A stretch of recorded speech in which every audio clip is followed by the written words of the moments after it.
हरे कृष्णा। कोई डाउट तो नहीं अभी तक प्लेस ऑफ सप्लाई में? नहीं, सब कुछ समझ में आ रहा है? कैसा लग रहा है जीएसटी? अच्छा लग रहा है, इंटरेस्टिंग है। तो हम लोग प्लेस ऑफ सप्लाई पढ़ रहे थे, सर्विसेज की पढ़ रहे थे। 12 सबसेक्शन 8 तक हम लोग पढ़ चुके थे। अब हम लोगों को पढ़नी है 12 सबसेक्शन 9 से। तो देखते हैं जरा क्या है। Transportation of passenger. अच्छा, ये पैसेंजर कौन होते हैं? जैसे 12 सबसेक्शन 8 में आपने पढ़ा था ट्रांसपोर्टेशन ऑफ गुड्स, तो यहां पैसेंजर है। दोनों में अंतर क्या हुआ? इंसान, कह रही इंसान, बिल्कुल सही, इंसान।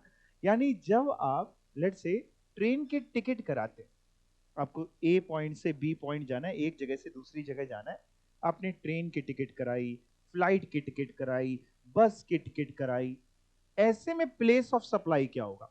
उसमें भी जीएसटी लग रहा है ना? प्लेस ऑफ सप्लाई क्या होगा? तो आओ ध्यान से देखते हैं। Transportation of passenger. कहने सर, अगर रेसिपिएंट रजिस्टर्ड है तो लोकेशन ऑफ रेसिपिएंट, यानी जहां पे वो रजिस्टर्ड है वो ही होगी उसकी place of supply. For example, मान लीजिए एक एक्स लिमिटेड है, ये रजिस्टर्ड है कानपुर में यानी यूपी में। इसने एक ट्रेन की टिकट कराई अपने डायरेक्टर की। ट्रेन की टिकट, ट्रेन टिकट कहां से कहां की कराई सर? अपने डायरेक्टर्स को ट्रेवल करना था, कोई भी बिजनेस का काम था, लेट से दिल्ली से कराई मुंबई की। कानपुर से नहीं कराई, दिल्ली से मुंबई की। मान लो हो सकता है कानपुर से दिल्ली ये अपनी गाड़ी से जा रहे हो, और फिर वहां से जाकर के ट्रेन पकड़ लेंगे या फ्लाइट पकड़ लेंगे। सवाल आता है, ऐसे में प्लेस ऑफ सप्लाई क्या होगी?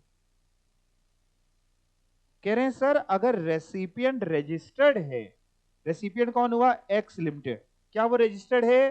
हाँ, तो उसकी लोकेशन क्या है? कानपुर, यानी उत्तर प्रदेश जो है वो है प्लेस ऑफ सप्लाई। भले ही टिकट हुई है दिल्ली से मुंबई की, लेकिन अगर रेसिपिएंट रजिस्टर्ड है तो साहब रेसिपिएंट की जो लोकेशन है वो होती है प्लेस ऑफ सप्लाई। कभी ना कभी तो आपने ट्रेन की या फ्लाइट की कोई टिकट बुक करी होगी, ट्रेन की शायद ज्यादा करी हो। अच्छा, कैसे पता चलेगा रेलवे विभाग को कि आप रजिस्टर्ड हैं कि नहीं? ट्रेन की आप टिकट बुक करते हैं, कभी बुक करिए, है ना, आईआरसीटीसी की ऐप पे जाके या ऑनलाइन लैपटॉप पे। तो जैसे अगर अपन ट्रेन की टिकट बुक करते हैं तो उनको कैसे पता चलेगा कि हम रजिस्टर्ड में, हम रेसिपिएंट हो गए, हम रजिस्टर्ड हैं कि अनरजिस्टर्ड है? आपने अगर ध्यान दिया हो तो वहां पे एक जीएसटी आईएन नंबर पूछता है ऑप्शनल में। कभी ध्यान दिया हो? नहीं तो आज घर जाके ट्रेन की टिकट ऐसे ही बुक करके देखना, मतलब थोड़ा बहुत तो कर लो, पेमेंट तक ना करना, पेमेंट सीखने के लिए। तो वो जब जीएसटी आईएन जो ऑप्शनल है, अगर हम वो डालते हैं तो यानी वो समझ जाएगा रेसिपिएंट जो है वो रजिस्टर्ड है, और नहीं डालते हैं तो अनरजिस्टर्ड है। तो अगर हम जीएसटी आईएन डाल रहे हैं तो हम रजिस्टर्ड हैं, और जहां मेरा रजिस्ट्रेशन है, जो जीएसटी आईएन डाला है उससे पता चल जाएगा कि कौन सा कहां रजिस्ट्रेशन है। जहां रजिस्ट्रेशन है वही मेरी प्लेस ऑफ सप्लाई। भले ही टिकट कहां से भी कहां की हुई हो, उससे फर्क नहीं पड़ेगा। और सर अगर रेसिपिएंट अनरजिस्टर्ड है तो फिर क्या होगा sir? Place where passenger embarks, embarks मतलब चढ़ा, gets into the conveyance for a continuous journey, जहां से आप चढ़े हैं वो होगी प्लेस ऑफ सप्लाई। यानी सेम केस में अगर हम मान लें कि ये जो है एक्स लिमिटेड कानपुर की है, यूपी की है, लेकिन अनरजिस्टर्ड है, जीएसटी में रजिस्टर्ड नहीं है, और इसने अपने डायरेक्टर की टिकट कराई दिल्ली से मुंबई की, तो साहब प्लेस ऑफ सप्लाई क्या होगी? दिल्ली। और अगर मान लीजिए ये फ्लाइट की टिकट कराती, और कहां से कराते फ्लाइट की टिकट? मान लेते पुणे से कराते, वही दिल्ली मान लेते हैं, दिल्ली की। तो बताओ प्लेस ऑफ सप्लाई क्या होती? पुणे। यानी अनरजिस्टर्ड के केस में जहां से आप चढ़े हैं वो है प्लेस ऑफ सप्लाई। ध्यान से समझिएगा, जहां से ट्रेन चल रही है या फ्लाइट चल रही है वो इरेलीवेंट है, जहां से आपने एम्बार्क किया है वो रेलिवेंट है। फॉर एग्जाम्पल, एक ट्रेन है, राजधानी मान लो, वो आ रही है हावड़ा से, वेस्ट बंगाल से, जानी है दिल्ली। बीच में पड़ा कानपुर। मेरे को दिल्ली में मीटिंग थी, मैंने टिकट बुक करी कानपुर से दिल्ली की। आ तो रही है वो ट्रेन वेस्ट बंगाल से, मैं वेस्ट बंगाल नहीं चढ़ा, मैं कानपुर चढ़ा, तो प्लेस ऑफ सप्लाई कानपुर यानी यूपी होगी। और अगर मैं रजिस्टर्ड होता तो जहां पे भी मेरा रजिस्ट्रेशन होता, जो GSTIN हमने प्रोवाइड किया है, वो होती प्लेस ऑफ सप्लाई। क्लियर है? एक एग्जाम्पल समझिएगा बहुत ध्यान से। Tarun, books are round trip. Round trip समझते हैं? हाँ, जाना और आना। आमतौर पे लोग बोलते हैं आना जाना, बट होता है क्या है? जाना आना। लेकिन बोलते बचपन से ऐसे ही बोलते। तो राउंड ट्रिप कहाँ की? फॉर ये फ्लाइट के कोड्स हैं, अहमदाबाद से पुणे, पुणे से बेंगलुरु, और फिर बेंगलुरु से पुणे होते हुए वापसी अहमदाबाद। अब ये राउंड ट्रिप को हम अपने GST में 2 ट्रिप्स काउंट करेंगे, यानी 2 प्लेस ऑफ सप्लाई निकालेंगे। कितनी प्लेस ऑफ सप्लाई? 2। अगर तरुण रजिस्टर्ड होते तो जहां पे तरुण का रजिस्ट्रेशन होता वो प्लेस ऑफ सप्लाई होती दोनों ही के लिए, जाने के लिए भी और आने के लिए भी। लेकिन मैंने जानबूझ के ये राइट हैंड साइड लिखा है, यानी मैं मान रहा हूं तरुण को अनरजिस्टर्ड। अब अगर अनरजिस्टर्ड है तो एक हो गया जो ये अहमदाबाद से पुणे होते हुए बेंगलुरु गया, और दूसरा हो रहा है जो ये बेंगलुरु से फिर से चढ़े पुणे होते हुए अहमदाबाद। तो पहला जो है, जो येलो से है हाइलाइटेड, उसके लिए प्लेस ऑफ सप्लाई बताओ, अहमदाबाद, और दूसरे वाले के लिए बेंगलुरु। अब आगे पढ़ना। Tarun books are round trip, ये तो समझाया, with a stop over at Bangalore, यानी बैंगलोर में उतरेंगे, अपना काम निपटाएंगे, फिर चढ़ जाएंगे। जरूरी नहीं कि उसी दिन, मे भी उसी दिन, मे भी अगले दिन, मे भी 6 महीने बाद, 1 महीने बाद, जब भी चलना हो। The tickets are booked with a Bangalore based airline, जो एयरलाइन है वो बैंगलोर बेस्ड है, यानी एयरलाइन का, सप्लायर का रजिस्ट्रेशन बैंगलोर का है।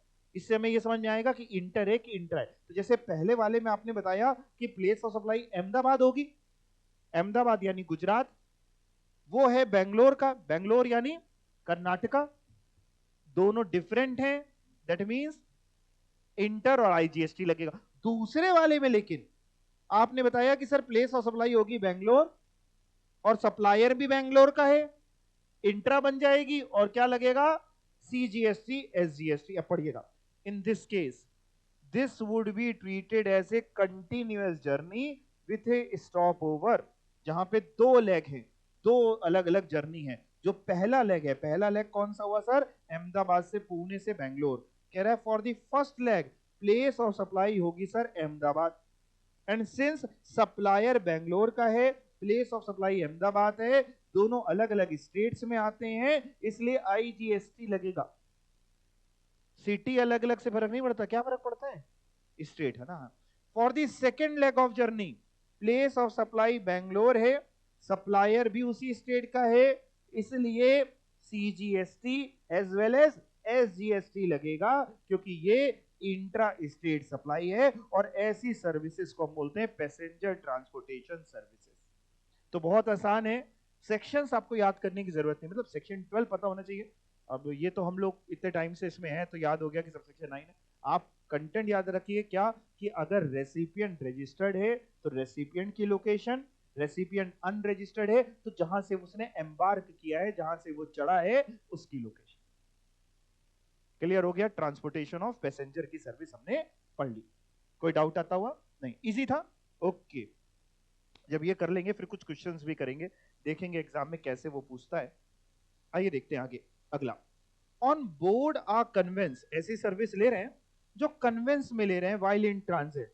कन्वेंस में भी शिप हो सकती है, एयरक्राफ्ट हो सकता है, ट्रेन हो सकती है, व्हीकल हो सकती है, एक्सेट्रा। फॉर एग्जाम्पल, जैसे आप ट्रेन में चढ़े, आपके पीछे पीछे, आपको याद होगा जब प्लेस ऑफ सप्लाई शुरू किया था, आपके पीछे पीछे, पीछे वो चंपी वाला चढ़ गया, मालिश वाला, और आपने उससे चंपी करवा ली। अगर मान लेते हैं थोड़ी देर के लिए वो GST में रजिस्टर्ड है और आपको GST भी लगा रहा है, तो प्लेस ऑफ सप्लाई क्या है? क्योंकि ट्रेन तो चली रही थी। जैसे गुड्स के केस में, जब गुड्स का आपने पढ़ा था सेक्शन 10 में, तो उसमें आपने पढ़ा था कि गुड्स जहां से चढ़े हैं ऑन बोर्ड कन्वेंस में गुड्स के केस में प्लेस ऑफ सप्लाई पड़ी थी कि गुड्स जहां से चढ़े, बट सर्विसेज क्या होती है ना भाई साहब, बहुत इनटेंजिबल नेचर की होती है। सर्विसेज दिखती नहीं कि कहां से चढ़ी। चंपी वाला जब चढ़ा तो वो लग ही नहीं रहा था कि चंपी वाला, बिल्कुल बिंदास लग रहा था, कोट पैंट टाई पहने हुए था, सूटकेस पकड़ा था, फिर अंदर जाकर के जब ट्रेन चल दी सूटकेस बोला चंपी करा लो। सर्विसेज थोड़ी सी इंटेंजिबल नेचर की होती है। तो same copy paste law maker नहीं कर पाया कि भाई गुड्स के केस में जैसे हमने लिखा है कि गुड्स जहां से चढ़ गए, सर्विसेज में लिख देता सर्विसेज जहां से चढ़ी, सर्विस कैसे चढ़ रहे हैं, उसके पैर तो थे नहीं। तो सर्विसेज के केस में लॉ मेकर ने कहा जहां से वो कन्वेंस पहली बार चला था, शेड्यूल पॉइंट ऑफ डिपार्चर, वो है place of supply, location of first scheduled point of departure of that conveyance for the journey. इसका मतलब समझने की कोशिश करने की कोशिश करें। वही हावड़ा वाला एग्जाम्पल लेते हैं। ट्रेन आ रही थी हावड़ा वेस्ट बंगाल से कानपुर यूपी होते हुए दिल्ली जानी है। ट्रेन चली वेस्ट बंगाल से, आपने टिकट बुक कराई यूपी से, आप चढ़े, पीछे पीछे चंपी वाला चढ़ गया, यूपी में कानपुर में चढ़ा। ट्रेन चली दिल्ली के लिए और जैसे ही चली बीच रास्ते में कहीं पे उसने आपकी चंपी कर दी। लॉ मेकर क्या कह रहा है, चंपी है दैट मीन सर्विस है, गुड्स तो है नहीं।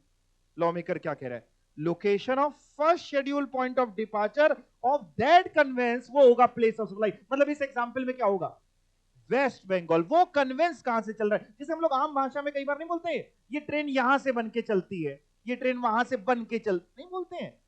बन के चलती का मतलब बनती बनी तो हुई है, बन के चलती मतलब कहां से रवाना हो रही है। तो जहां से वो रवाना हुई है वो है प्लेस ऑफ सप्लाई, यानी यूपी नहीं हुआ, क्या हो गया, वेस्ट बंगाल हो गया। और एग्जाम्पल क्या हो सकते हैं ऐसे सर्विस के, मान लीजिए आपने फ्लाइट की टिकट बुक करी, अब आप बोर हो रहे थे, आपने रोस्टर से कहा कि ये जो स्क्रीन लगी है इसमें हमें मूवी देखनी है। उसने कहा सर चार्जेस हैं 1000 रुपए। आपने कहा ठीक है ले लीजिए। आपने 1000 रुपए पे करे प्लस जीएसटी, उसने मूवी लगा दी। अब फ्लाइट तो चल रही है सर, ये जो सर्विस आपने ली ऑन बोर्ड कन्वेंस की प्लेस ऑफ सप्लाई क्या है, जहां से वो फ्लाइट चली है, जहां से आप जहां से चढ़े वो फर्क नहीं पड़ता।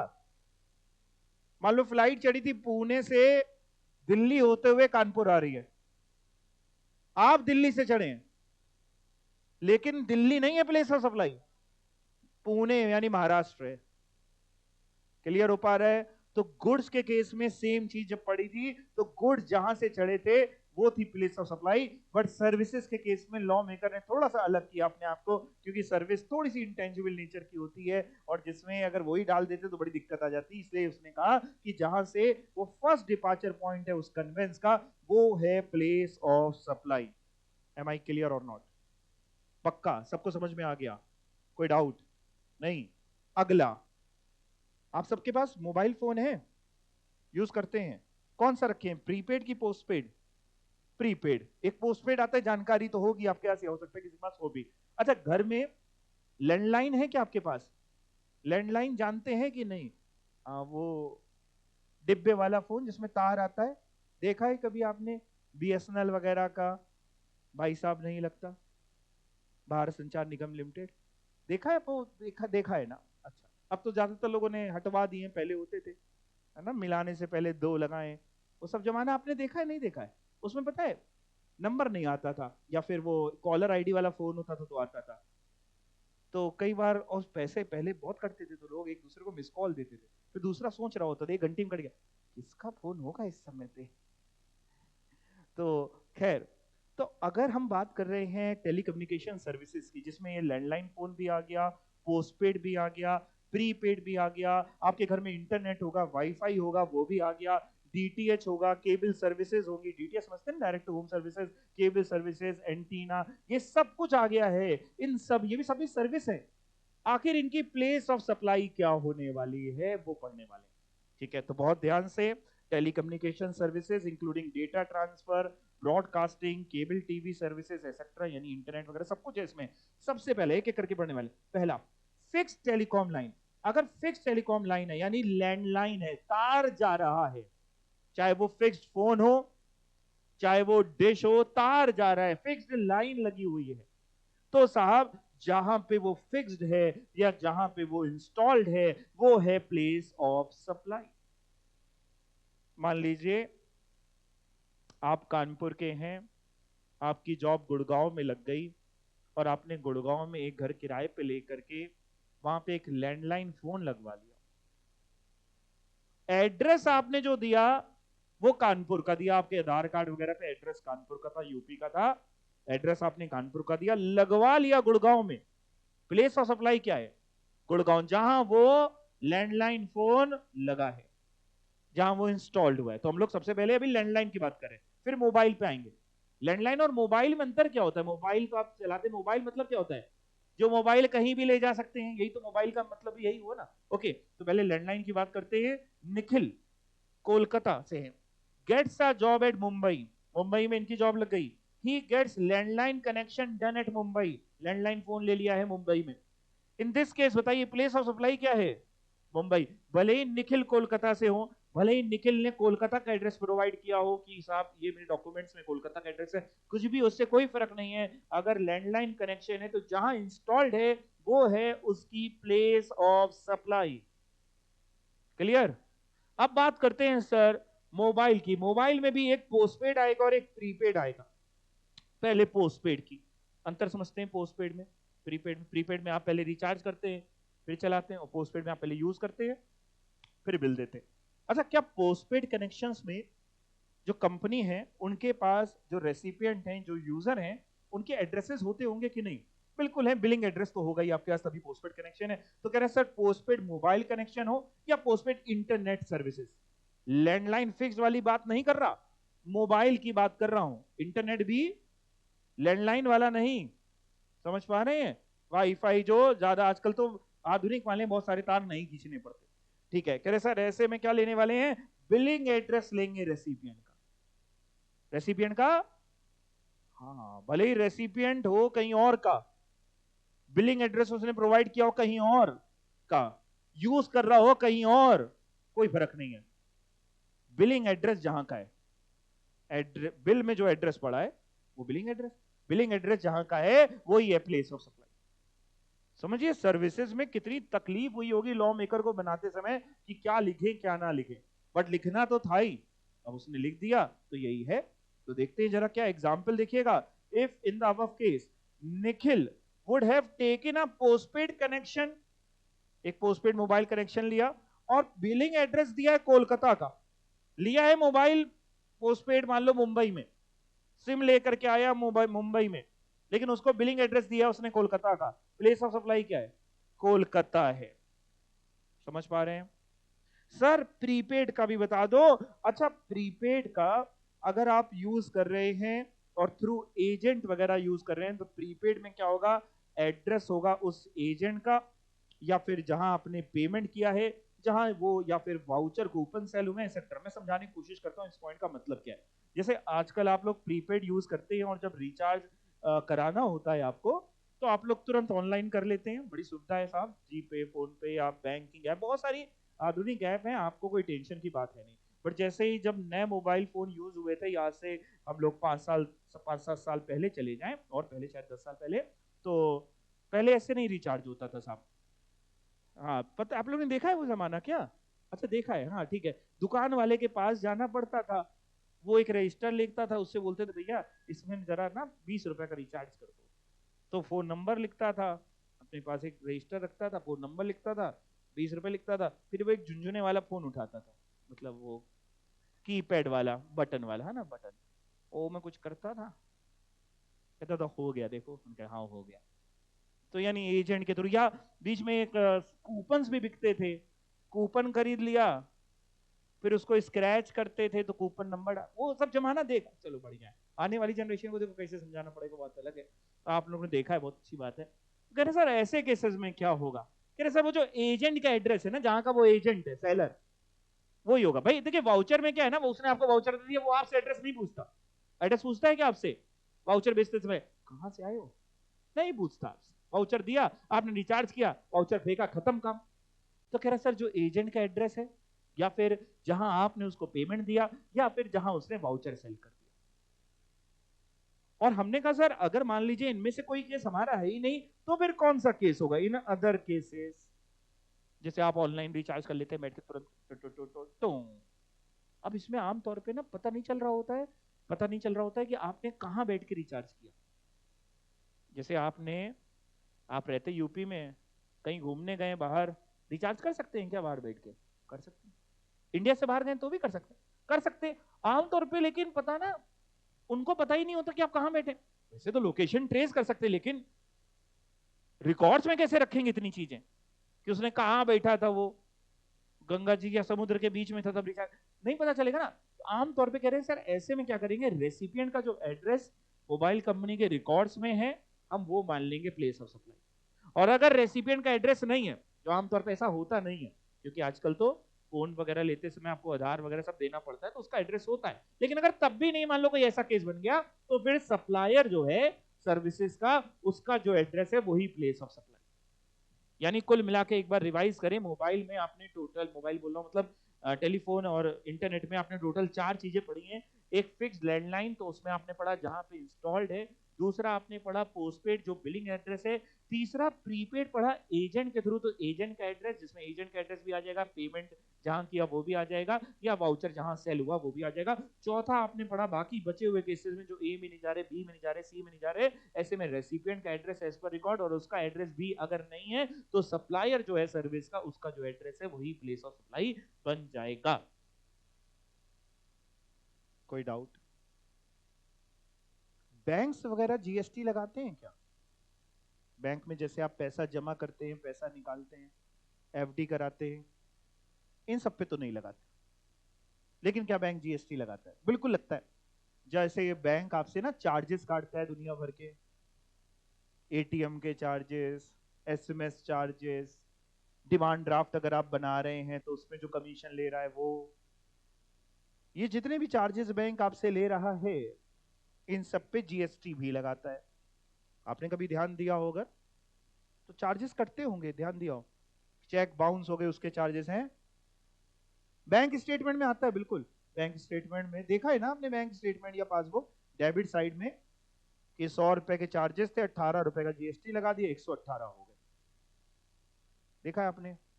अब सवाल ये आता है ऐसे में प्लेस ऑफ सप्लाई क्या है?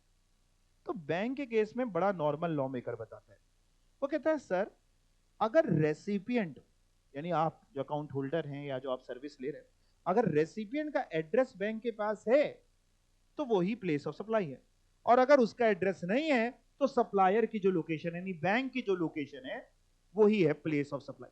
पढ़ता हूं फिर आपको एग्जाम्पल समझाने की कोशिश करूंगा। बैंकिंग सर्विसेज की भी बात करें, फाइनेंशियल सर्विसेज की भी बात कर रहे हैं, और स्टॉक ब्रोकिंग सर्विसेज, ये जो ब्रोकर, डीमैट अकाउंट, ये सब इनकी भी हम लोग बात कर रहे हैं। आमतौर पे 90% केसेस में इन लोगों के पास आपका एड्रेस होता है कि नहीं होता है? होता है ना साहब, केवाईसी अपडेट होती है, सब कुछ होता है। तो साहब एड्रेस जो लोकेशन है रेसिपिएंट की, मतलब जो एड्रेस उनके रिकॉर्ड्स में है वही प्लेस ऑफ सप्लाई है, और अगर नहीं है तो जो सप्लायर की लोकेशन है, बैंक की लोकेशन जो है, वो प्लेस ऑफ सप्लाई। जैसे फॉर एग्जांपल आप कहीं पे गए और आपने वहां पे जाके कहा कि सर हमें डिमांड ड्राफ्ट बनवाना है, मान लो वहां पे उस बैंक में आपका अकाउंट नहीं था, खाता नहीं था, और आपने कहा डिमांड ड्राफ्ट समझते हो, हाँ, तो आपने कहा सर हमको ना 5,000 का एक डिमांड ड्राफ्ट बना दो ना sir, institute of company secretary of India के नाम से। जैसे अभी तो आप लोग बड़े आधुनिक जमाने में आ गए, जब हम लोग जैसे सीए कर रहे थे ना, तो जो हम लोग सीए की फीस जमा करते थे ना, ये ऑनलाइन नहीं जमा होती थी उस समय पे। अब तो ऑनलाइन उसकी भी होती है, आपकी भी होती है, सीए में भी होती है, सब में होती है। बट उस समय पे हम लोग पहले बैंक जाते थे, डिमांड ड्राफ्ट बनवाते थे। वो सीए इंस्टीट्यूट कहता था नहीं हम चेक नहीं लेंगे, हम कैश भी नहीं लेंगे, हम डिमांड ड्राफ्ट लेंगे। तो हम लोग बैंक जाते थे, डिमांड ड्राफ्ट बनवाते थे, डीडी, है ना, तो बैंक को पैसा देते थे और बैंक अपना कमीशन लेता था, चार्जेस, फीस बोल सकते हैं, कमीशन बोल सकते हैं। तो बैंक जो अपना कमीशन लेता है वो कमीशन प्लस जीएसटी लेता है आज की तारीख, उस समय सर्विस टैक्स था, अब जीएसटी। तो साहब आप मान लीजिए किसी बैंक में गए जहां पे आपका खाता नहीं है मान लेते हैं, और आपने उनसे डिमांड ड्राफ्ट बनवा लिया, उन्होंने बना भी दिया, तो उस बैंक के पास आपका एड्रेस नहीं है। उस बैंक ने डीडी बना, मान लो 5,000 रुपए आपने दिए, आपने कहा sir institute of company secretary of India के नाम से, आईसीएसआई के नाम से एक डीडी बना दो, उसने डीडी बना दिया, 5,000 लिया प्लस अपना जो चार्जेस थे इंक्लूडिंग जीएसटी वो ले लिया, लेकिन वो अकाउंट से आपके लिंक नहीं है, तो उसके पास आपका एड्रेस नहीं है, और एड्रेस नहीं है तो प्लेस ऑफ सप्लाई क्या होगी, जीएसटी तो लिखना ही है। प्लेस ऑफ सप्लाई क्या होगी, जो बैंक की लोकेशन है वो है प्लेस ऑफ सप्लाई। दूसरा केस, अगर आपके अकाउंट से लिंक्ड है, आजकल ज्यादातर बैंक कहते हैं अकाउंट होगा तो बनाएंगे, बना सकते हैं वैसे भी, लेकिन ज्यादातर बैंक थोड़ा आनाकानी करते हैं। तो अगर अकाउंट से लिंक्ड है तो जो आपका एड्रेस पड़ा है वो, मान लीजिए सपोज करिए आपका एसबीआई में कानपुर में अकाउंट है, स्टेट बैंक ऑफ इंडिया में कानपुर में अकाउंट है ना। आप दिल्ली गए स्टेट बैंक ऑफ इंडिया की, सर डिमांड ड्राफ्ट बनवाना है, ये मेरा अकाउंट नंबर है कानपुर का, बट है तो एसबीआई का ना, कोर बैंकिंग का जमाना है। तो उसने ठीक है, उसने अकाउंट नंबर लिया, लिंक करके आपका डिमांड ड्राफ्ट बना दिया। अब लिंक करके बना दिया, बना है दिल्ली में, but place of supply Delhi नहीं है, कानपुर है, जहां पे का रेसिपिएंट है। क्यों? क्योंकि बैंक के रिकॉर्ड्स में आपका एड्रेस है। तो बैंक के रिकॉर्ड्स में अगर रेसिपिएंट का एड्रेस है, तो जो रेसिपिएंट का एड्रेस है उनके रिकॉर्ड्स में वो है प्लेस ऑफ सप्लाई। और अगर आपका एड्रेस नहीं है, हाँ, तो फिर दिल्ली, जहां पे बैंक जिससे आपने बनवाया तो दिल्ली की ब्रांच है तो दिल्ली। क्लियर हो पा रहा है आपको? पढ़ के देखिएगा एक बार फिर से, बैंकिंग वगैरह में एक बार फिर से पढ़ता हूँ, फिर एग्जांपल पढ़ूंगा। Location of recipient if address exist on record of the supplier, that is bank वगैरह, और else location of supplier. Example देखते हैं सर क्या। Priya, an unregistered person from Delhi, has an account with a bank at Delhi, Delhi में इनका एक खाता है, दिल्ली की है ये, और she is on a vacation in Nainital, Nainital में छुट्टियां मनाने गई हैं उत्तराखंड में, and visits a bank for getting a demand draft made. वहां पे नैनीताल में बैंक में चली गई हैं कि सर हमारा एक डिमांड ड्राफ्ट बना दीजिए। अब अगर अकाउंट से लिंक होगा, मान लीजिए वो दिल्ली के अकाउंट की डिटेल्स बताती है, उसी बैंक में जाती है, अकाउंट से लिंक्ड है, तो फिर दिल्ली होगी प्लेस ऑफ सप्लाई। और अगर अकाउंट से लिंक नहीं है तो नैनीताली, जहां पे वो डिमांड ड्राफ्ट बना, मतलब जो लोकेशन सप्लायर की है वही प्लेस ऑफ सप्लाई। पढ़ के देखते हैं क्या लिखा है। In this case if address of the recipient will be available in the records of the supplier, place of supply Delhi होगी। अगर नहीं होगा, in case she went to a branch at Nainital for availing currency exchange services. Currency exchange समझते हैं? हाँ, मतलब आपने मान लो रुपए दिए, बदले में आपको डॉलर चाहिए, कुछ भी जो भी आपको जरूरत है, which is not link to her account, और अकाउंट से लिंक करके नहीं दे रहा है वो, एड्रेस जो रेसिपिएंट का है वो अवेलेबल नहीं है सर रिकॉर्ड से सप्लायर के, तो फिर प्लेस ऑफ सप्लाई क्या हो जाएगी, नैनीताल यानी उत्तराखंड हो जाएगी। ऐसा नहीं कह रहा हूं मैं कि केवल करेंसी एक्सचेंज में ऐसा होगा, डिमांड ड्राफ्ट में ऐसा नहीं होगा, दोनों में ही अगर उसके पास एड्रेस है आपका, तो आपका जो एड्रेस है वही प्लेस ऑफ सप्लाई है, एड्रेस नहीं है तो वो जो सप्लायर की लोकेशन है वो प्लेस ऑफ सप्लाई है। क्लियर? पक्का? ओके जी, ओके। हाँ जी, करेंसी एक्सचेंज जीएसटी के प्रीव्यू में बिल्कुल आएगा। देखिए, मनी एंड सिक्योरिटीज ना गुड्स होती है ना सर्विसेज होती हैं, उस पे जीएसटी नहीं लगता। लेकिन अगर आपको याद हो, जैसे मैंने जब जीएसटी शुरू किया था तो मैंने आपको समझाया था कि मान लीजिए आपके पास 500 रुपए है और आप बगल की शॉप में गए, आपने कहा खुले कर दो इसके, खुले समझते हैं छुट्टे कराने हैं, छुट्टे समझते हैं ना, 100-100 के 5 नोट चाहिए, तो उसने आपको 100-100 के 5 नोट दे दिए, कोई जीएसटी की बात नहीं आएगी। लेकिन दूसरा केस, आपसे 500 लिए, आपने कहा खुले कर दो, उसने कहा 450 देंगे, 50 मेरा कमीशन, याद आया? तो जो 50 का कमीशन है वो जीएसटी के दायरे में आता है। सेम तरीके से जितने भी मनी चेंजर होते हैं, करेंसी एक्सचेंजर होते हैं, चाहे वो बैंक हो चाहे वो प्राइवेट हो, वो कमाने के लिए बैठा है साहब, तो वो बीच की कमाई खाता है, दलाली खाता है बीच की। मान लो $1 है 85 का, उसको अगर 85 का पड़ता है तो आपको 86 का बेचेगा, ₹1 उसकी दलाली है, तो जो ₹1 उसकी दलाली है उस पर जीएसटी लगाएगा। समझ पा रहे हैं आप बात को? तो उस जीएसटी लगाने के लिए प्लेस ऑफ सप्लाई जाननी जरूरी है, इसलिए पढ़ रहे हैं। और किसी का कोई डाउट नहीं? पक्का? ऑनलाइन वाले बच्चों कोई डाउट? कुछ भी आए दिमाग में तो पूछ लेना।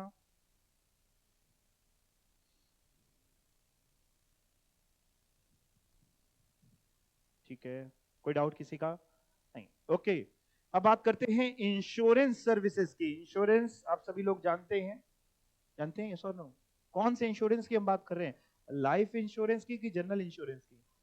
हम दोनों की बात कर रहे हैं। अगर रेसिपिएंट रजिस्टर्ड है तो लोकेशन रेसिपिएंट की, और अगर रेसिपिएंट अनरजिस्टर्ड है, ऐसे केस में भी जो रेसिपिएंट का एड्रेस है, जो लोकेशन है, वही होगी प्लेस ऑफ सप्लाई, यानी सप्लायर के रिकॉर्ड्स में जो रेसिपिएंट की लोकेशन है। आमतौर पे इंश्योरेंस सर्विसेज में ऐसा नहीं होता कि रेसिपिएंट की है, रेसिपिएंट का एड्रेस ही ना हो, और जिसका इंश्योरेंस किया उसका एड्रेस तो होगा।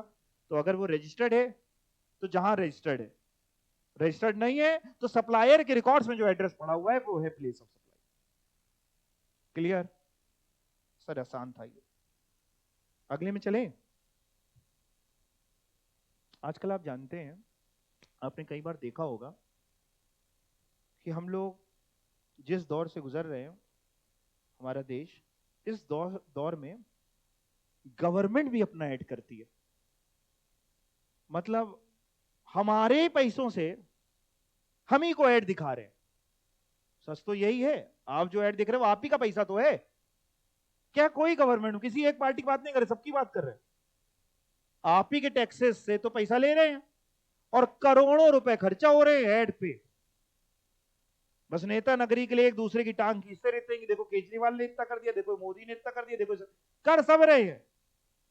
ढिंडोरा तो आप पीट ही रहे हो ना कि हमको इलेक्शन में अगली बार वोट देना। करोड़ों खर्चा हो रहे, कहां कहां तो ऐड नहीं होता, आपने देखा हो। अगर ध्यान दिया तो मैं ध्यान दिलाता हूं आपको। गैस का बिल आता है घर पे, पीछे गवर्नमेंट का ऐड है। ट्रेन के डिब्बों में गवर्नमेंट का ऐड है, ट्रेन की टिकट में गवर्नमेंट का ऐड है, होर्डिंग्स लगी हुई हैं, टीवी में ऐड आ रहा है, नेशनल टेलीविजन पे ऐड आ रहा है, न्यूज पे ऐड आ रहा है, पेपर में ऐड आ रहा है, कॉल में ऐड आ रहा है, मैसेजेस, बहुत तरीके से। गवर्नमेंट इतना आम इंसान नहीं कर सकता, औकात के बाहर है। गवर्नमेंट का पैसों कमी नहीं, आपसे ले रही है, जहां कम पड़ेगा और बढ़ा देगी टैक्स, है कि नहीं? वो जो ऐड अपना करा रही है उस पर भी तो जीएसटी है। उसकी प्लेस ऑफ सप्लाई कैसे निकलेगी?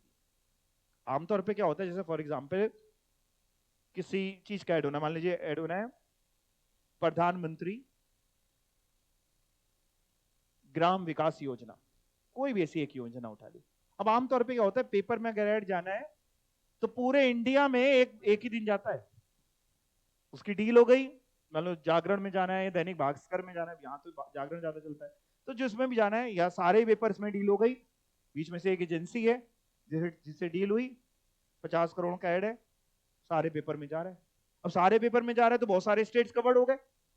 अब ऐसे में प्लेस ऑफ सप्लाई एक स्टेट थोड़ी ना है, एक से ज्यादा स्टेट है।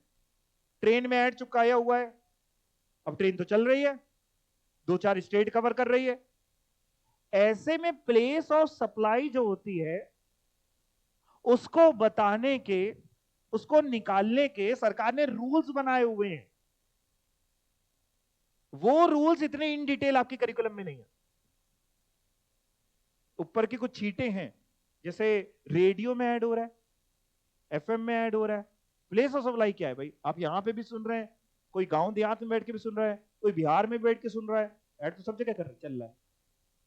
पैम्पलेट छप रहे हैं, ऐड छप रहा है कि नहीं छप रहा? समझ पा रहे हैं आप बात को ना? पक्का? ओके, तो उस तरीके की बातें अपने लोग करने वाले हैं। देखते हैं क्या।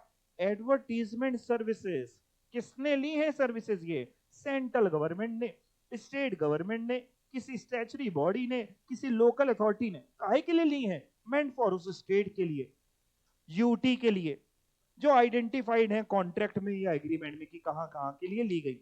ऐसे में सर प्लेस ऑफ सप्लाई एक स्टेट तो होगा नहीं। हाँ जी बिल्कुल, place of supply shall be taken as being in each of such state or UT, and the value of such supply specific to each state or UT shall be in proportion to the amount.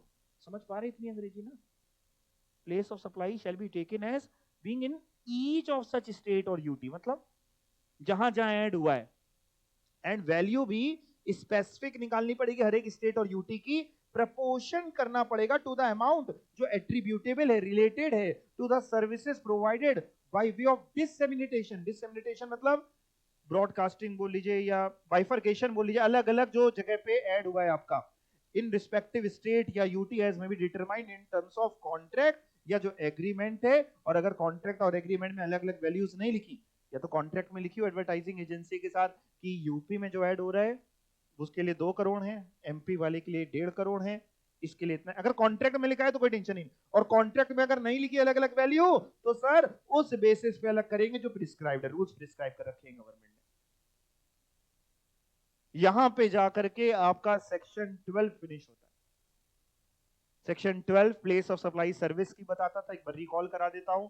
तब लगता था section 12 जब location of supplier as well as location of recipient of service दोनों ही India में हो, जिसमें एक अपने ने पढ़ा था कि साहब सेक्शन 12 सबसेक्शन 2 जो आपको जनरल केसेस कवर करता है वो तब एप्लीकेबल होता है जब 12 सबसेक्शन 3 से लेके 12 सबसेक्शन 14 एप्लीकेबल नहीं होता। मतलब ऐसी कोई भी सर्विस जो आपने 12(3) से लेके 12(14) तक नहीं पढ़ी है, उसकी प्लेस ऑफ सप्लाई 12 सबसेक्शन 2 बताता है। क्लियर? पक्का? अभी मैं जब आपसे क्वेश्चन पूछूंगा तो आप देख देख के बताना कि कौन से वाले सेक्शन में जाएगा, 10 में कि 11 में कि 12 में कि 13 में। 13 के केसेस थोड़े कम ही आते हैं एग्जाम में, आसान है वो भी। सेक्शन 13 भी प्लेस ऑफ सप्लाई सर्विस की ही बताता है। बट सर ये कब बताता है, सेक्शन 13 कब लगता है? जब लोकेशन सप्लायर की या फिर लोकेशन रेसिपिएंट की इंडिया के बाहर हो। अगर दोनों इंडिया के अंदर है तो सेक्शन 12 लगता है। एक इंडिया के अंदर है, एक इंडिया के बाहर है, सेक्शन 13 लगता है। दोनों इंडिया के बाहर हैं, कुछ नहीं लगता, ना 12 ना 13, हम प्लेस ऑफ सप्लाई निकालते ही नहीं। क्योंकि हमें क्या करना है सब, जो दोनों इंडिया के बाहर है, सप्लायर भी इंडिया के बाहर है, रेसिपिएंट भी इंडिया के बाहर है, तो हम अपना जीएसटी थोड़ा ना लगा रहे हैं। तो साहब 13 कब लगता है? Deals with place of supply services की डील करता है, वेयर लोकेशन ऑफ सप्लायर और लिखा है, एंड नहीं लिखा है, और location of recipient is outside India. जिसमें again 13 subsection 2 general scenario cover कर रहा है, यानी वो सारी चीजें जो 13(3) से लेके 13(12) तक नहीं लिखी गई। 13(3) से 13(14) नहीं बोल रहे हैं, 13(12) तक नहीं लिखी गई। जनरल सिनेरियो कहता है सर कि रेसिपिएंट की लोकेशन उठा लेंगे, और अगर उसकी लोकेशन नहीं अवेलेबल है तो सप्लायर की लोकेशन प्लेस ऑफ सप्लाई होगी। ऐसा ही 12(2) भी बोलता था। 12(2) कुछ अलग नहीं था, बस वो कह रहा था रजिस्टर्ड है तो रेसिपिएंट की लोकेशन, अनरजिस्टर्ड है उसकी लोकेशन अवेलेबल है तो उसकी लोकेशन, नहीं अवेलेबल है तो सप्लायर की। तो 12(2) और 13(2) एक ही जैसी बात कर रहे हैं। ठीक है, कोई डाउट आ रहा है किसी का? हाँ, क्या आ रहा है?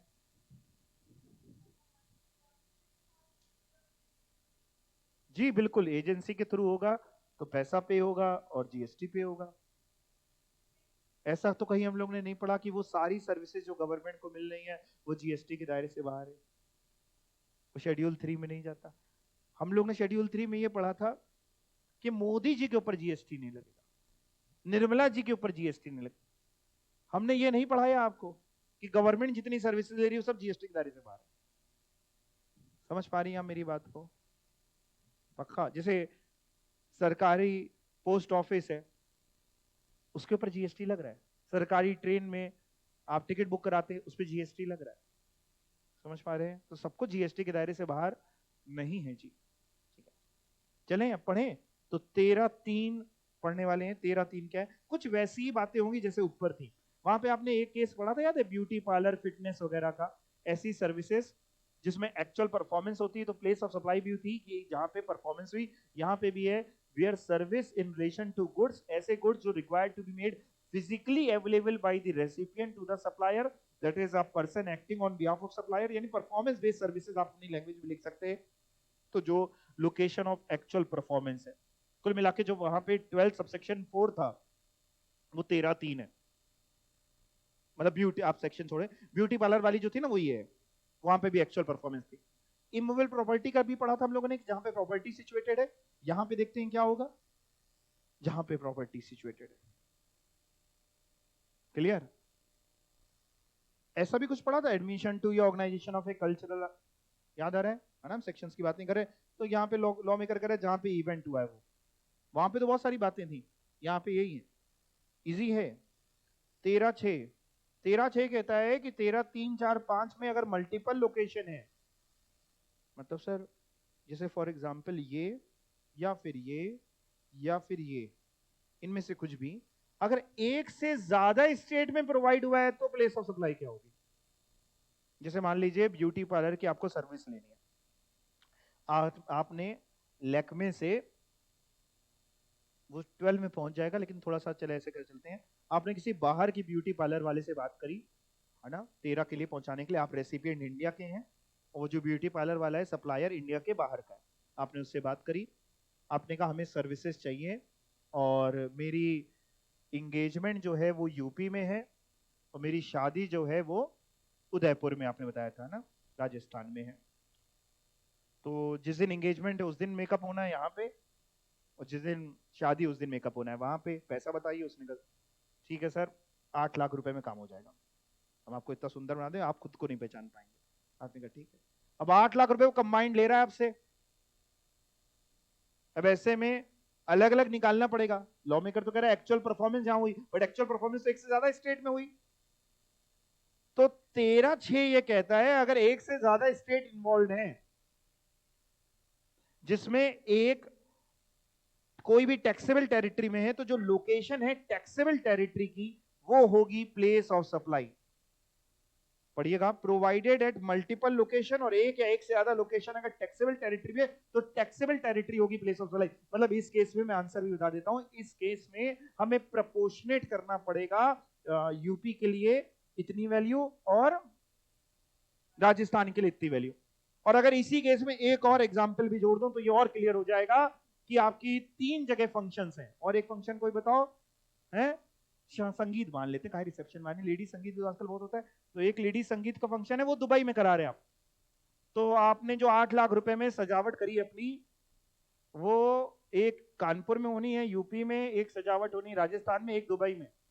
कह रहा सर एक से ज्यादा लोकेशन इन्वॉल्व है, मल्टीपल लोकेशन, जिसमें से कोई सी टैक्सेबल टेरिटरी है क्या? हमने कहा टैक्सेबल टेरिटरी कौन कौन सी है, यूपी और राजस्थान। कह रहा पूरा 8 लाख उन्हीं टैक्सेबल टेरिटरी में बटेगा, दुबई में कुछ नहीं बटेगा। अगर केवल दुबई में हुआ होता तो दुबई होती प्लेस ऑफ सप्लाई, जीएसटी नहीं लगता। लेकिन दुबई प्लस इंडिया का भी कुछ टैक्सेबल टेरिटरी में हुआ तो taxable territory is the place of supply, not non taxable territory. अब इससे बचने के लिए क्या किया जा सकता था कि आप 2 एग्रीमेंट करते कि दुबई वाले के लिए इतने चार्जेस, उसी बंदे से करते, अलग अलग पैसे, अलग अलग बिलिंग कटवाते, दुबई के लिए इतने चार्जेस, कानपुर के लिए इतने, मुंबई के लिए इतने। तो दुबई के लिए जो अलग से चार्जेस हैं उस पर जीएसटी नहीं लगता, कानपुर और यूपी और राजस्थान वाले में लग जाता।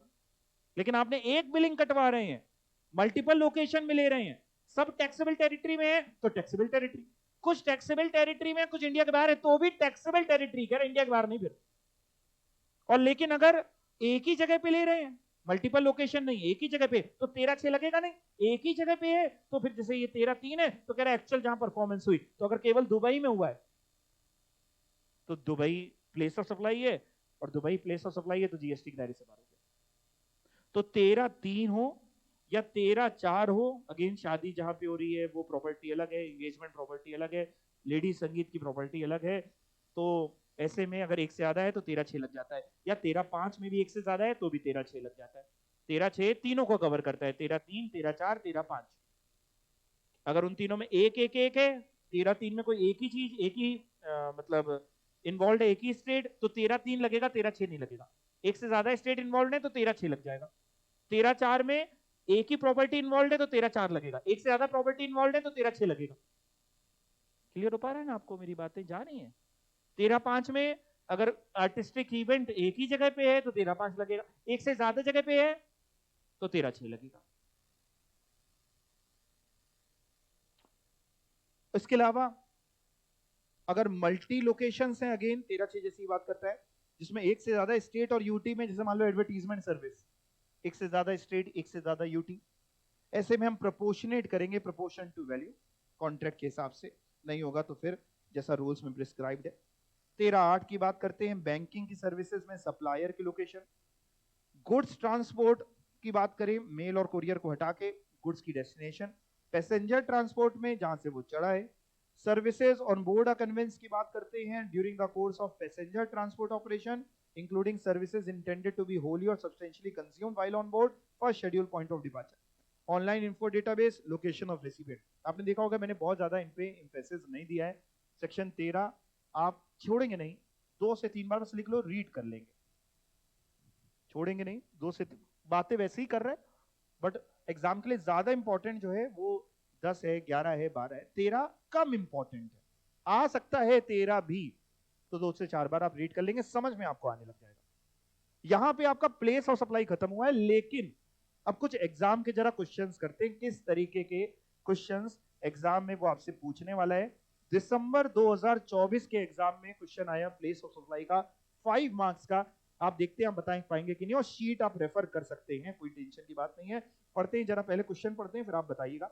With reference to GST law determine place of supply with reasons in the following independent circumstances. ठीक है जी, दो सर्कमस्टांसेस है इंडिपेंडेंट, तो कह रहे हैं आपको प्लेस ऑफ सप्लाई बतानी है।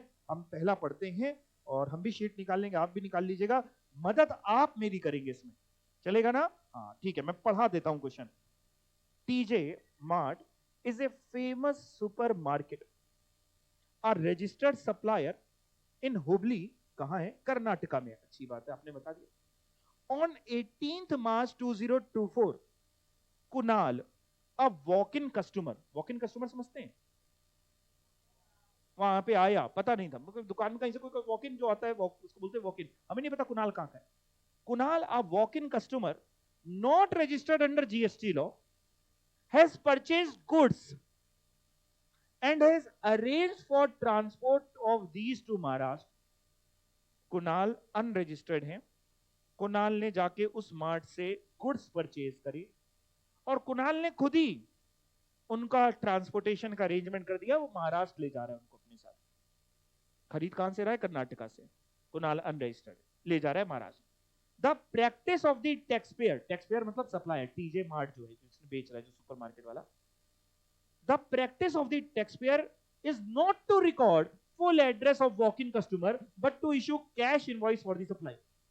आमतौर पे भी ऐसा ही होता है, जैसे आप मान लीजिए ये एग्जाम्पल को, जैसे सुपर बाजार में आप जाते हैं ना, बिग बाजार जो था वो सुपर बाजार हो गया ना, क्या है कभी जान ऐसा कोई? स्मार्ट बाजार, हाँ स्मार्ट बाजार।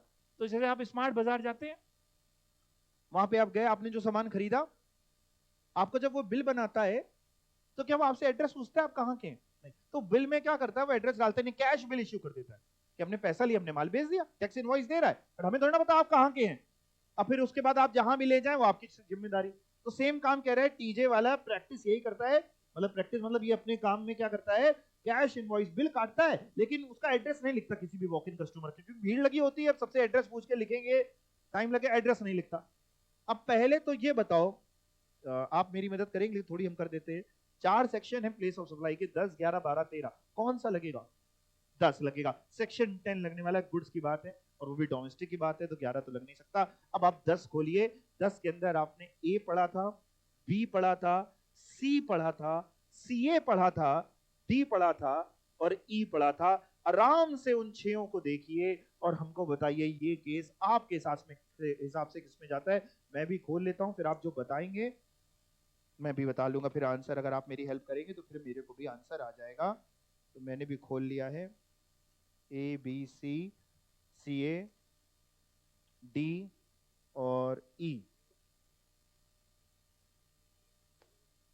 बहुत ध्यान से A B C C A D और ई सब कुछ ध्यान से पढ़ के, और जो जो मैंने बोला था पढ़ाते समय सबको बहुत ध्यान से दिमाग में रख के बताइएगा। कौन से पेज नंबर पे मिलेगा ये? 12 पे है ना? किस में जा रहा है? कि ए में जा रहा है? चलो 2 ऑप्शन देता हूं, ए में कि सीए में? सीए में, क्योंकि जब सीए पढ़ाया मैंने आपको तो मैंने बताया कि वो ए को और सी को ओवर रूल करता है, यानी अनरजिस्टर्ड केस होगा तो अब सीए लगता है। 2013 से चेंज हुआ है, 2023 से चेंज हुआ था, है ना? तो अगर अनरजिस्टर्ड का बात होगी तो सीए लगता है, ना कि ए और सी। तो अनरजिस्टर्ड के केस में क्या लिखा है आपकी बुक में? आपने क्या लिखा था? अगर इनवॉइस में उसका एड्रेस है तो उसका एड्रेस, और अगर इनवॉइस में उसका एड्रेस नहीं है तो सप्लाई। मतलब इस केस में क्या आंसर होगा? प्लेस ऑफ सप्लाई क्या होगी? 2 ऑप्शन दे रहा हूं, कर्नाटका की महाराष्ट्र? कर्नाटका। क्लियर? तो 5 नंबर में 2 केसेस थे, तो मान लीजिए 2.5 का ये था, 2.5 का ये, 2.5 नंबर अंदर हो गए। मैं इसका आंसर आपको दिखाता हूं। एज पर आईजीएसटी, ये सारे सेक्शन आईजीएसटी के, as per IGST amendment act 2023, where supply is made by a registered person to an unregistered person, है ये क्या बोल रहे sir? where supply is made by registered to unregistered, मतलब वो मार्ट वाला रजिस्टर्ड था, उसने कुणाल को सर्विस, कुणाल अनरजिस्टर्ड है। Place of supply shall be address as recorded in the invoice and where no address is recorded, तो लोकेशन ऑफ रजिस्टर्ड पर्सन यानी supplier. Hence, in the given situation, place of supply Karnataka होगी, goods Maharashtra वो अपने साथ ले गया, ये immaterial है, यानी ए पॉइंट लगेगा ही नहीं, क्योंकि सीए ए को ओवररूल कर रहा था। अगर रजिस्टर्ड होता तो फिर हम ए में चले जाते। ए क्या पढ़ाया था? Where the supply involve movement of goods, वो यहां क्यों नहीं लग रहा? क्योंकि अनरजिस्टर्ड है कुणाल, और अनरजिस्टर्ड है तो सीए लग रहा है, ए लग ही नहीं रहा।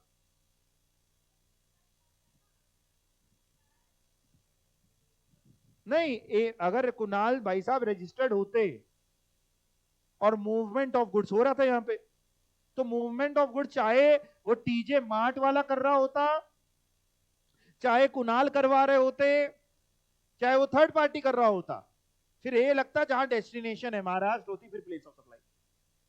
अगर कुणाल रजिस्टर्ड होते तो सीए पॉइंट नहीं लगता, ए लगता। और ए क्या कह रहा था? ए में क्या लिखा था पढ़ो सभी लोग? जहां टर्मिनेट हुई है, तो टर्मिनेट कहां पे हुई? महाराष्ट्र। समझ पा रहे हैं आप बात को? क्योंकि आप समझिए, कॉमन सेंस समझिए। ये कुणाल अगर रजिस्टर्ड होता तो ये क्या करता, ये टीजे मार्ट में जब सामान खरीदता तो अपना जीएसटी नंबर उसको देता ताकि उसको आईटीसी मिल जाए। जीएसटी नंबर से तो पता चलेगा तुम रजिस्टर्ड थे कि नहीं बिल में। अगर टीजे मार्ट ने जीएसटी नंबर लिखा ही नहीं तो तुम अनरजिस्टर्ड की तरफ कहलाओगे, अनरजिस्टर्ड कहलाओगे तो सीए लग जाएगा, और अगर रजिस्टर्ड की तरह कहलाओगे तो फिर ए पॉइंट लग गया। Supply involves movement of goods, तो जहां पे मूवमेंट हो रहा है, टर्मिनेट हो रहा है वो है। ठीक, और अगर कंफ्यूजन है तो उसको गोली मार देते हैं, ये तो समझ में आएंगे अनरजिस्टर्ड वाला। ठीक है, दूसरा।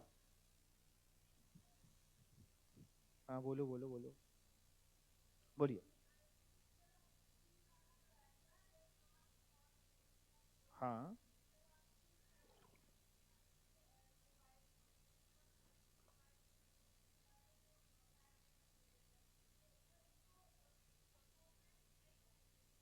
बट सी, जब सीए पढ़ाया तो मैंने क्या बताया कि ए और सी दोनों को ओवर रूल करता है। दैट मीन्स कहानी फिर आखिरी में क्या बताई थी कि अगर अनरजिस्टर्ड है तो हम ए और सी नहीं देखते, क्या देखते हैं? सी ए देखते। और अगर रजिस्टर्ड है तो क्या देखते हैं? ए या फिर सी, जो भी केस होगा। फिर मूवमेंट ऑफ गुड्स का मतलब है कि आप गुड्स डिलीवर्ड करा रहे हैं, गुड्स डिलीवर्ड करा रहे हैं। आपको लग रहा है कि सप्लायर ही अगर डिलीवर करेगा तो मूवमेंट ऑफ गुड्स है, ऐसा नहीं होता। रेसिपिएंट ने अरेंज कर दिया कि ट्रांसपोर्टर हम अरेंज कर दे रहे हैं, सर ये सामान यहां पहुंचवा दीजिएगा, तो भी मूवमेंट ऑफ गुड्स है जी। ठीक है, ओके, यहां पे आते हैं। एच जे बैंक, बैंक का कुछ पढ़ा था प्लेस ऑफ सप्लाई क्या?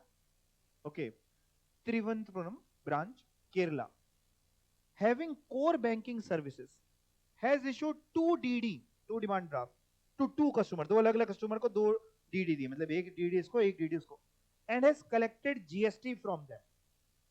एक कस्टमर कौन है? 1J, एक कस्टमर का नाम है J, located at Chennai Tamil Nadu, an existing customer of Chennai branch, and के एक वॉक इन कस्टमर है। कह रहा है ये एक बैंक है केरला में, इसने 2 DD इशू करे हैं, एक ऐसा कस्टमर जो चेन्नई का है और एग्जिस्टिंग कस्टमर है चेन्नई ब्रांच का, इसी बैंक की, एच जे बैंक की चेन्नई में ब्रांच है, और एक के है वॉक इन कस्टमर। तो बताओ, पहले तो सेक्शन 10 लग रहा है, 11 लग रहा है, 12 लग रहा है कि 13 लग रहा है? 12 लग रहा है। और 12 में भी बैंकिंग वाला आज आपने पढ़ा, 12 में सबसेक्शन 12 में पेज नंबर 14 में क्या पढ़ा? वहां पे पढ़ो, location of recipient if address exist on records of the supplier, और अगर नहीं एड्रेस है तो लोकेशन ऑफ सप्लाई। मैं 2 अलग अलग प्लेस ऑफ सप्लाई की बात करने वाला हूं। सबसे पहले जो ये जे को डिमांड ड्राफ्ट दिया गया है, जिसका चेन्नई ब्रांच में अकाउंट है, एग्जिस्टिंग कस्टमर है, इसके लिए प्लेस ऑफ सप्लाई क्या होगी? चेन्नई, क्योंकि इसका एड्रेस तो है ही ना सर आपके पास, तमिलनाडु, प्लेस ऑफ सप्लाई। दूसरा, जो के वॉक इन कस्टमर है, इसके आपके पास एड्रेस नहीं है तो केरला। आइए आंसर पढ़ते हैं, और आपको एक चीज ये दिखाता हूं, इंस्टीट्यूट ने क्या आंसर, कहां गया ये, इंस्टीट्यूट ने क्या गलती करी आप बताना। ये गाइडलाइन आंसर है, मैंने जानबूझ करके कोई चेंज नहीं किया है कि आपको पढ़ाऊंगा तो आप देखो कुछ बता पाते हो कि नहीं। ये गाइडलाइन आंसर दिया दिसंबर 24 के, वेबसाइट पे पढ़ा, आप देख सकते हैं। Where a bank has supplied goods to a customer, ये गलती थी, ठीक है ना, सर्विसेज। तो ऐसी गलती अपन माफ कर देते हैं, बट आपको मैं इसलिए बता दे रहा हूँ कि आप जब गाइडलाइन आंसर से देखिएगा तो आप सर्विसेज लिख के आएगा, बैंक ने गुड्स थोड़ी ना सप्लाई करे, सर्विसेज सप्लाई करी। ओके, अब आगे देखते हैं, बाकी ठीक है। The place of supply will be as per records of the bank, in case there is no record pertaining to customer, अगर एड्रेस नहीं है, place of supply will be the location of registered office of the bank. Since J जो है एक existing customer है और उसका address available है बैंक के पास, place of supply will be location of customer, hence it will be Tamil Nadu, Chennai. के जो है वॉक इन कस्टमर है और उनका रिकॉर्ड नहीं है तो प्लेस ऑफ सप्लाई केरला। याद रखना सिर्फ प्लेस ऑफ सप्लाई पूछे तो आगे मत बता के आना कि इंटर है कि इंट्रा है। हमने जो एग्जाम्पल आपको पढ़ा है उसमें हम इसलिए बता रहे थे कि आना सब चाहिए, लेकिन अगर एग्जाम में पूछ रहा है कि determine place of supply and also classify whether it is inter state supply और इंट्रा, तो आप बताइए। लेकिन सिर्फ प्लेस ऑफ सप्लाई पूछ रहा है तो आपको आगे बताने की कोई जरूरत बता दोगे तो टेंशन नहीं है ऐसा, लेकिन हम इसलिए मना कर रहे हैं कि बताते थे गलत बता गए, इतना सही लिखा और आगे बता दे now you can see since it is an inter state है, इंट्रा मान लो आप इंटर लिखे तो बिना मतलब अपने नंबर काहे कटवा लो, इसलिए बस मना करता हूं, बाकी कोई बात नहीं है।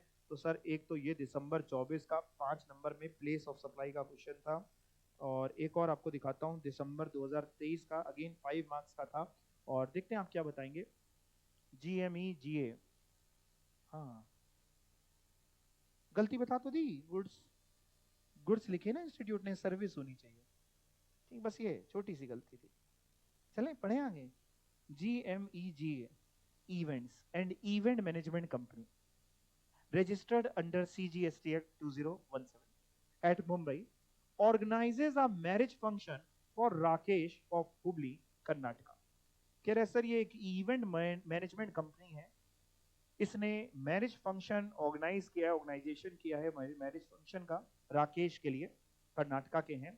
पहले तो बताओ मैरिज फंक्शन ऑर्गेनाइज किया है, ऑर्गेनाइजेशन ऑफ इवेंट, सर्विस और गुड्स, सर्विस सेक्शन 12 सबसेक्शन 6 और 7, आप देख के बताओ, कोई दिक्कत नहीं, देख के बताओ 6 और 7, यही कंफ्यूजन थी आपको उस समय, 6 की 7 लगेगा, this is organisation of event, ठीक है ना। मैं आपको खुलवा भी दूं, जो बच्चे नई शीट निकाल लें निकाल लो बेटा, ये रहा पेज नंबर 13 पे, section 12 subsection 7, organisation of event above including conferences fair exhibition और एंसिलरी सर्विसेज भी उसमें पढ़ा था आपने कि रेसिपिएंट अगर रजिस्टर्ड है तो लोकेशन ऑफ रेसिपिएंट, अगर अनरजिस्टर्ड है तो इवेंट की लोकेशन, लेकिन अगर इवेंट इंडिया के बाहर हो रहा है तो फिर ऐसे में जहां पे रेसिपिएंट की लोकेशन है वो हो जाएगी प्लेस ऑफ सप्लाई। मतलब अगर रेसिपिएंट रजिस्टर्ड है तो रेसिपिएंट की लोकेशन, रेसिपिएंट अनरजिस्टर्ड है और इवेंट इंडिया में हो रहा है तो इवेंट की लोकेशन, रेसिपिएंट अनरजिस्टर्ड है इवेंट इंडिया के बाहर हो रहा है तो रेसिपिएंट की लोकेशन प्लेस ऑफ सप्लाई। जा रहा है ना दिमाग में, अब इन्हीं भावनाओं के साथ बताना। Determine place of supply as per IGST act in the following independent cases. पहला केस, 5 केसेस हैं, 4 हैं, 4 केसेस हैं 5 नंबर के, ठीक है। पहला, if Rakesh is registered at Hubli, Karnataka and function held at London। मतलब ये इवेंट मैनेजमेंट कंपनी वाले तो मुंबई में रजिस्टर्ड थे, राकेश रजिस्टर्ड है कर्नाटका में, तो पहले और फंक्शन हो रहा है लंदन में, तो हम पहले तो यही कंफ्यूज हो गए, एग्जाम में ज्यादातर बच्चे यही कंफ्यूज जाते हैं कि सेक्शन 12 था कि 13 था, कौन सा लगेगा, 12 ही लगेगा, 13 क्यों नहीं लग रहा, क्योंकि 12 कहता है कि अगर सप्लायर एंड रेसिपिएंट दोनों इंडिया के हैं तो 12 लगता है, 13 नहीं लगता। तो यहाँ सप्लायर मुंबई का है, रेसिपिएंट कर्नाटका का है, दोनों इंडिया के हैं तो 12 लगेगा, 13 नहीं लगेगा। ये क्लियर हो पा रहे हैं आप, पक्का। हमसे एक बच्चे ने डाउट पूछा था दिसंबर 23 में जब एग्जाम दे के आया था कि सर इसमें 13 हम लगा के आए हैं, 13 नहीं लगना है, 13 लगा दिए तो सारा काम बेकार हो गया, 12 लगने वाला है, ठीक है ना, ओके। और फंक्शन हुआ लंदन में। अब आप बताइए साहब, प्लेस ऑफ सप्लाई बताइए ना, आर यू श्योर, रजिस्टर्ड है तो उसकी लोकेशन इररिस्पेक्टिव इवेंट कहां पे हुआ है। तो पहले का आंसर आपको पढ़ा भी देता हूं, पहले का answer place of supply Hubli Karnataka, for supply related to organisation of event और assigning sponsorship of such event when such service is provided to registered person, place of supply location of recipient है, recipient registered है हुबली में, place of supply Hubli Karnataka. Clear. अगला, if Rakesh is registered at Hubli Karnataka, again registered है but function हुआ है दिल्ली में, again Karnataka, तो answer भी चेक ही करा देंगे, कर्नाटका ही निकलेगा। तीसरा, if Rakesh is unregistered person और फंक्शन हुआ है दिल्ली में, पक्का दिल्ली हो जाएगी प्लेस ऑफ सप्लाई। अगेन चौथा, राकेश अनरजिस्टर्ड है, फंक्शन हुआ है लंदन में, दूसरा और तीसरा आपने सही बताया, पहले उतने आंसर आपको चेक करा दो, चौथा नहीं दिखाऊंगा। दूसरे का आपने बिल्कुल सही बताया, रेसिपिएंट रजिस्टर्ड है, प्लेस ऑफ सप्लाई कर्नाटका है, इवेंट कहां हुआ है वो रेलिवेंट नहीं है। तीसरे में अगर अनरजिस्टर्ड है लेकिन इवेंट इंडिया में हुआ है तो फिर इंडिया यानी दिल्ली आपने बताई प्लेस ऑफ सप्लाई है, वो बिल्कुल सही है। चौथे में अगेन अनरजिस्टर्ड है लेकिन इवेंट इंडिया के बाहर हुआ है। पहले तो सेक्शन 12 लग रहा है कि 13 लग रहा है? 12 ही लग रहा है यहाँ पे भी, और 12 लग रहा है। अनरजिस्टर्ड में शीट आपके पास है, देख के बताओ, कोई जल्दी नहीं है। कह रहे हैं जहां का फिर रेसिपिएंट है, रेसिपिएंट कहाँ का है सर? यानी लंदन नहीं होगी प्लेस ऑफ सप्लाई, इवेंट वाली नहीं, जहां का रेसिपिएंट है। और रेसिपिएंट कहाँ का है? रेसिपिएंट सबसे ऊपर लिखा हुआ है organises a marriage function for Rakesh. Rakesh कहाँ के हैं? तो प्लेस ऑफ सप्लाई कहाँ की होगी? कर्नाटका की होगी। यानी जीएसटी लॉ मेकर चाहते हैं किसी भी तरीके से जीएसटी वसूला जाए, क्योंकि अगर वो लंदन बना देता प्लेस ऑफ सप्लाई तो जीएसटी के दायरे से बाहर हो जाता। When it is provided to unregistered person and event is held outside India, place of supply होती है ऐसे में location of recipient. Recipient being unregistered person and event held outside India, place of supply location of recipient Hubli and not location where event is held. आप बताओ अगर आपके दिमाग में कोई डाउट आता हो तो। मैंने इसीलिए आपको क्वेश्चंस कराए, इसी तरीके क्वेश्चंस आपको एग्जाम में मिलने वाले हैं प्लेस ऑफ सप्लाई के। अगर आप ढंग से दिमाग में बैठा के जाएंगे तो काम हो जाएगा। सब सेक्शंस याद करने की जरूरत नहीं है, रेफर भी ना करना। अगर याद हो जाए और बिल्कुल श्योर हो तो रेफर कर सकते हो, नहीं तो सब सेक्शन रेफर नहीं करने की जरूरत है। कोई डाउट किसी भी चीज में आपको आता हो तो।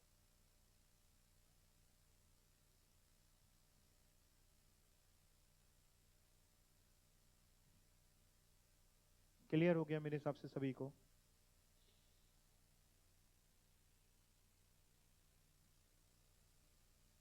एक ये सीएस प्रोफेशनल का क्वेश्चन आया हुआ था दिसंबर 2022 में, सीएस प्रोफेशनल में ये क्वेश्चन था। करा दें?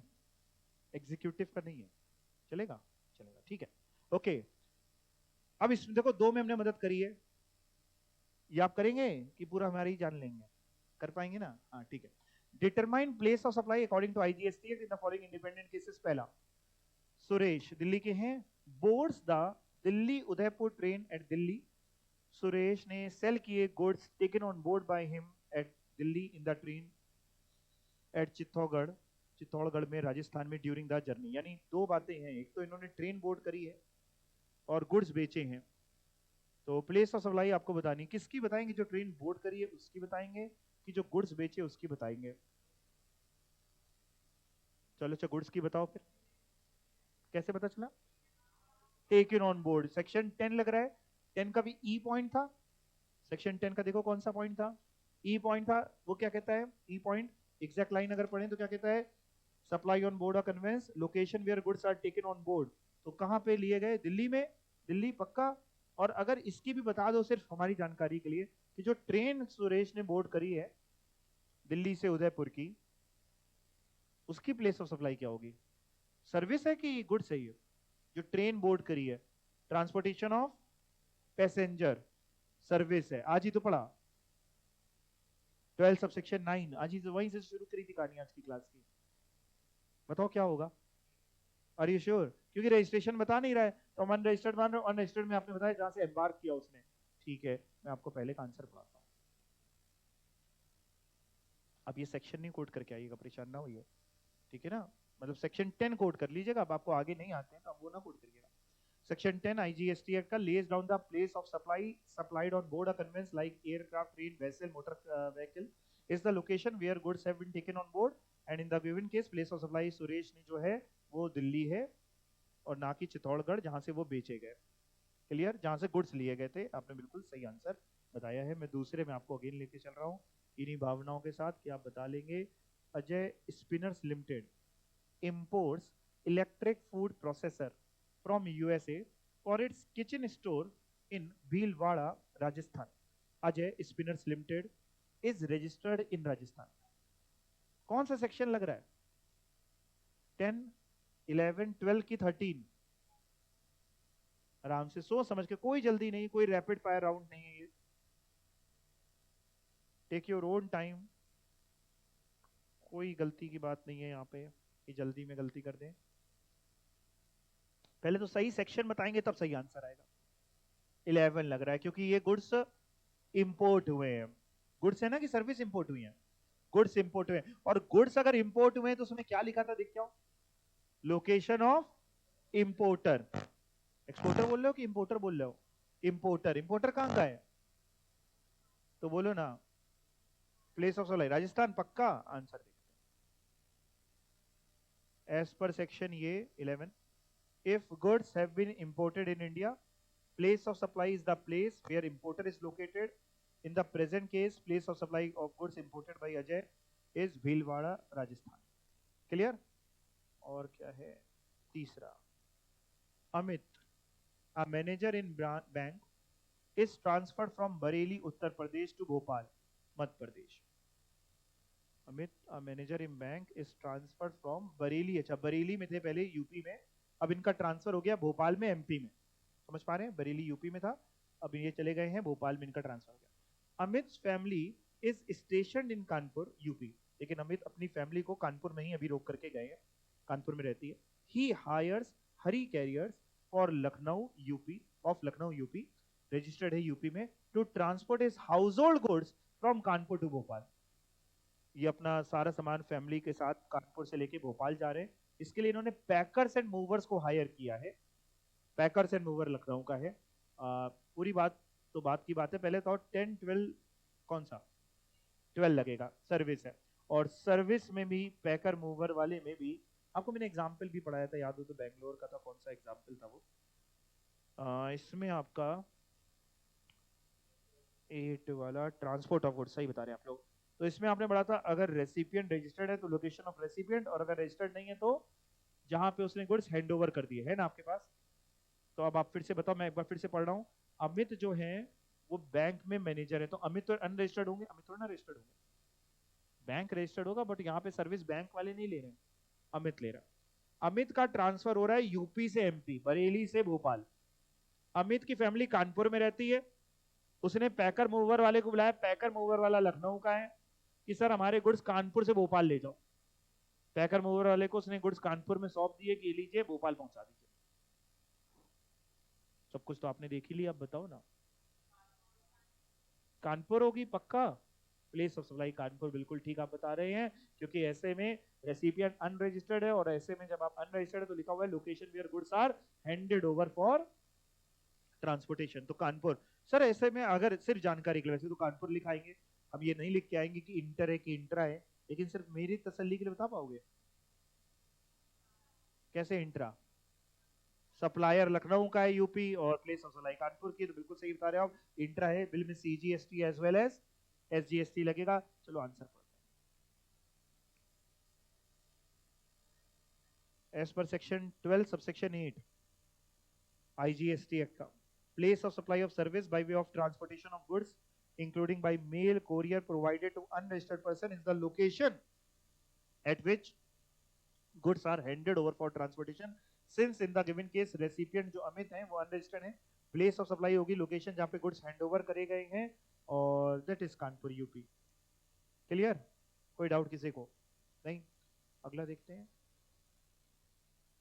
5 है टोटल। चौथा, बलदेव रेसिडेंट हैं जयपुर के, राजस्थान के, यानी open his saving account in Jaipur branch of nationalised bank after undergoing the KYC process, यानी जयपुर में खाता खुलवा लिया, केवाईसी अपडेट करा ली। He goes to Amritsar, Punjab for some official work and withdraws money from bank's ATM in Amritsar, thereby crossing his limit of free ATM withdrawals। क्या बात है, बहुत अच्छा एग्जांपल है। आजकल क्या होता है, बैंक्स में एटीएम से आप जो पैसा निकालते हैं उसमें कितने 2 या 3 कितने फ्री विड्रॉल मिलते हैं एक महीने में? हमें नहीं पता, आप लोग बताइए। सब जितने हैं 3 मिलते हैं, जो भी मिलते हैं, कोई बैंक जितने भी देता है। उसके बाद आप निकालते हैं तो फिर चार्जेस पड़ते हैं ना, वो जो चार्जेस पड़ते हैं उसमें बैंक आपसे जीएसटी भी लगाता है। कह रहे हैं सर ये बलदेव हैं, जयपुर के हैं, जयपुर में अकाउंट खुलाया है, केवाईसी अपडेट हुई है, अकाउंट है जयपुर का, उसका एड्रेस है जयपुर का, गया था अमृतसर। क्या अमृतसर से भी एटीएम से पैसा निकाल सकते हैं कि जयपुर आना पड़ता है? निकाल सकते हैं, तो आपने जानते ही हैं। और उसकी लिमिट क्रॉस हो चुकी थी फ्री वाली, मतलब चार्जेस लगे होंगे, और प्लेस ऑफ सप्लाई जाननी है कुल मिला के। बैंकिंग सर्विस 12 में जाएगा, आप बताइए ना कहां, क्योंकि बैंक के पास उसका एड्रेस है। समझ पा रहे हैं ना कहां जा रहा है? मैं बताऊं आपको कहां जा रहे हैं? 12 में आओ, इधर देखो, अभी बैंकिंग वाला किया ही था।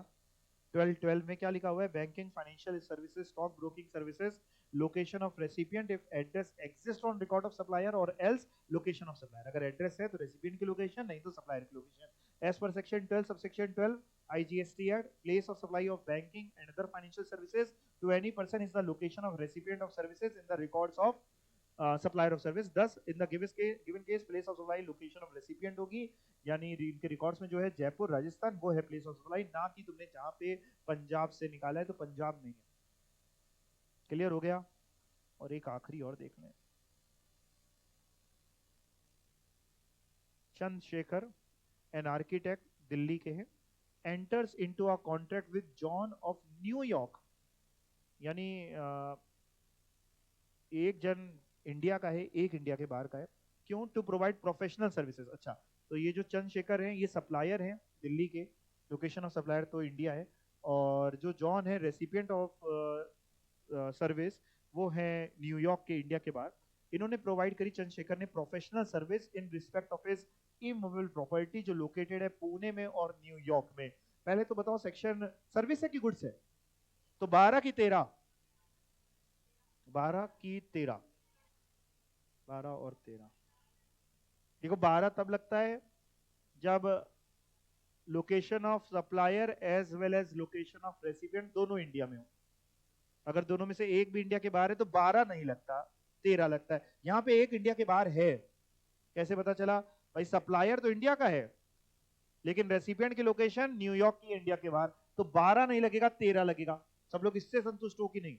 अब 13 में आपने पढ़ा था, अभी पढ़ा, शीट निकाल लो आप। 13 में आपने जो 13 सबसेक्शन 4 पढ़ा service in relation to immovable property, इसमें आपने क्या पढ़ी? Location of such property. लेकिन 13(4) जो आपने पढ़ा इसके बाद आपने 13(6) भी पढ़ा। 13(6) में क्या था? अगर मल्टीपल लोकेशन है जिसमें एक टैक्सेबल टेरिटरी भी है तो पूरी की क्या रहने वाली है? Taxable territory. तो यहां पे जो प्रॉपर्टीज थी जो इन्होंने प्रोफेशनल सर्विस दी है, एक प्रॉपर्टी पुणे के लिए भी दी गई है और न्यूयॉर्क के लिए भी दी गई है। पूरे के लिए क्या रहेगी? पूरे के लिए पुणे। क्या हम अलग अलग करेंगे? नहीं, सबके लिए टैक्सेबल टेरिटरी। केवल न्यूयॉर्क के लिए दी होती तो 13(6) नहीं लगता, केवल 13(4) लगता। अगर केवल न्यूयॉर्क होता तो 13(4) लगता, 13(6) लगता नहीं। और 13(4) लगता तो फिर न्यूयॉर्क होती प्लेस ऑफ सप्लाई। केवल पुणे के लिए होती तो भी 13(4) लगता, पुणे होती। पुणे न्यूयॉर्क दोनों है तो 13(4) रेड विद 13(6), 13(4) 13(6 समझ रहे हो? सेक्शन 13 सब सेक्शन 4 आंसर पढ़ा। मतलब इसकी क्या बताई प्लेस ऑफ सप्लाई? आंसर बताने जा रहा हूं, पुणे। ठीक है, आंसर देखते हैं। As per section 13 subsection 4 read with section 13 subsection 6 of the IGST Act, where services supplied directly in relation to intellectual property are supplied at more than one location including a location in taxable territory. Place of supply is the location in the taxable territory. In the given case intellectual property are located in more than one location including location in taxable. Place of supply of architect service is the location in taxable territory, that is Pune. New York नहीं हुआ, समझ पा रहे हैं? जो भी था वो नहीं हुआ। क्लियर हो गया? पक्का? चलो, प्लेस ऑफ सप्लाई आपका यहीं खत्म होता है। कोई डाउट हो तो आप पूछ सकते हैं। है किसी को कोई डाउट?